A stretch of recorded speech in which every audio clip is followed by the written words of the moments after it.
Thank you, Attorney Kapunan, for such a scintillating introduction. But you have already delivered my talk.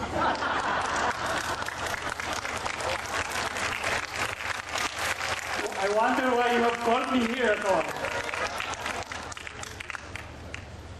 Your Excellencies, distinguished guests, ladies and gentlemen, I thank Mrs. Yoli Villanueva-Ong, Group Chairperson of Campaigns and Gray, for inviting me as a speaker during this Leadership Conference Series, Part 2, with former British Prime Minister Tony Blair and business entrepreneur Cecil Pedro. If this convocation were a concert, I would be doing the front act to whet the appetite of the audience.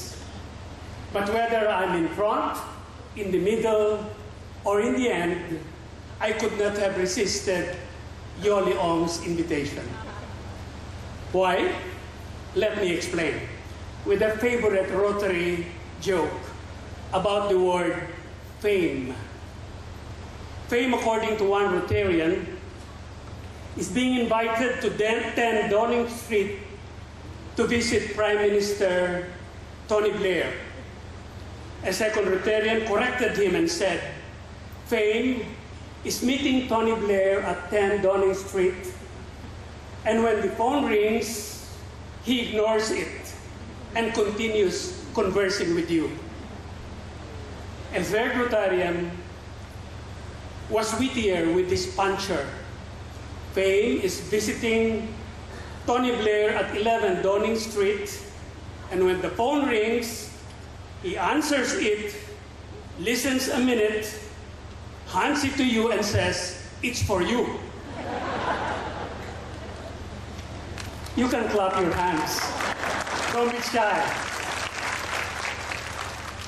If Yoli Ong were a Rotarian, Fame would be inviting Tony Blair to the Philippines and asking me to speak on the same afternoon, at the same platform, before the same audience, on the same topic of leadership, and preempting Mr. Blair by making me speak ahead of him.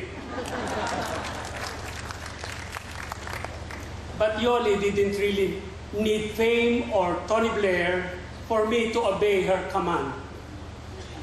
From a distance, I know her to be a kindred spirit and a staunch admirer of our mutual friend, the late Senator Raul S. Rocco, who was my contemporary in the National Union of Students and whose widow is around. Sonia, are you here?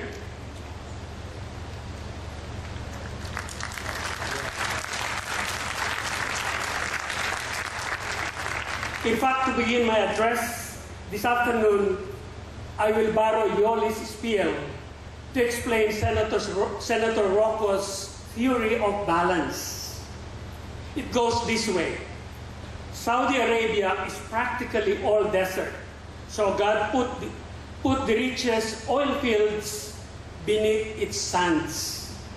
Scandinavian countries have cold, dark days all year round, so the Lord gave them Nokia and Ericsson so they could connect every day of the year, even the dead of winter.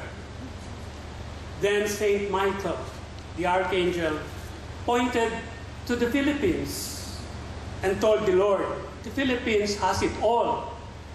Rich natural resources, beautiful beaches, fertile soil, and talented people. Well, God winked to Saint Michael and said, have you seen the kind of leaders they have?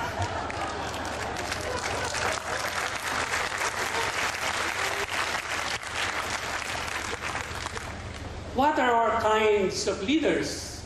Let us ask our people.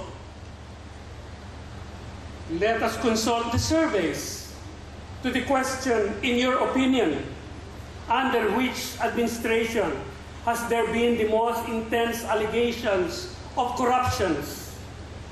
A Pulse Asia face-to-face survey conducted in October 2007 revealed the following replies in percentages. Arroyo administration, 45%. Marcos, 31%. Estrada, 14%. Ramos, 7%. Aquino, 1%. And none refused to answer, can't say 1%. To the more specific question, and I quote from Pulse Asia, in your opinion, which president is the most corrupt in the history of the Philippines? The answers were, and again from Pulse Asia, Gloria Arroyo, 42%, Ferdinand Marcos, 35%, Joseph Estrada, 16%, Fidel Ramos, 5%, Corazon Aquino, 1%, and none refused to answer, can't say 1%. The SWS Survey of Enterprises and Corruption made a more recent study on graft.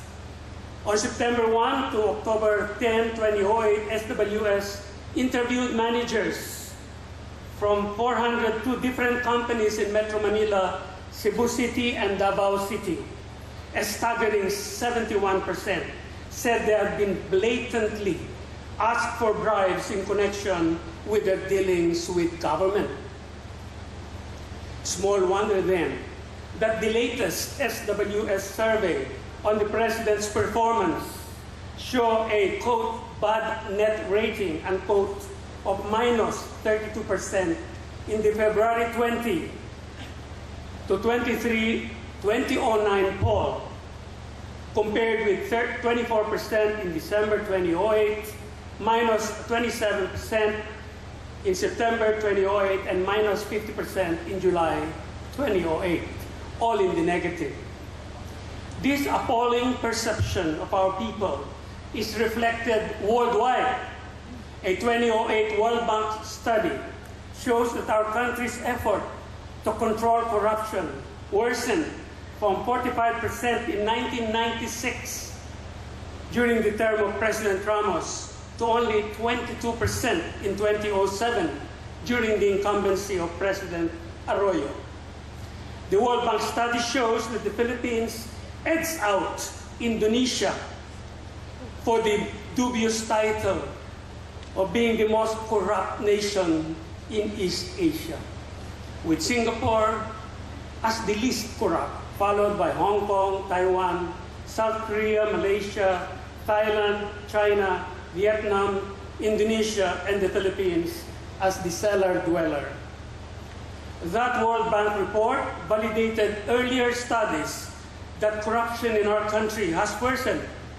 The German-based global corruption watchdog, Transparency International, downgraded the Philippines from its ranking as the 121st most corrupt country in 2006 to 131st in 2007 to 141st in 2008, well below that of Mongolia, Nigeria, Ethiopia, and Indonesia.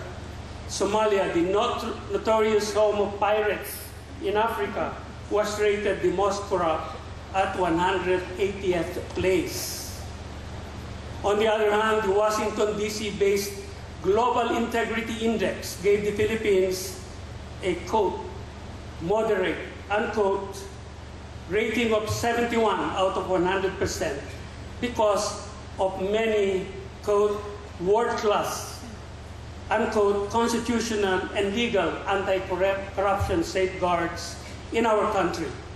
However, it rated the Philippines a poor 53% in actual implementation. In his inspiring and sparkling inaugural address, U.S. President Barack Obama warned corrupt regimes. And I quote him, you have heard this before, to those who cling to power through corruption, deceit, and the silencing of dissent, know that you are on the wrong side of history. But we will extend a hand if you are willing to unclench your fist. Close quotation.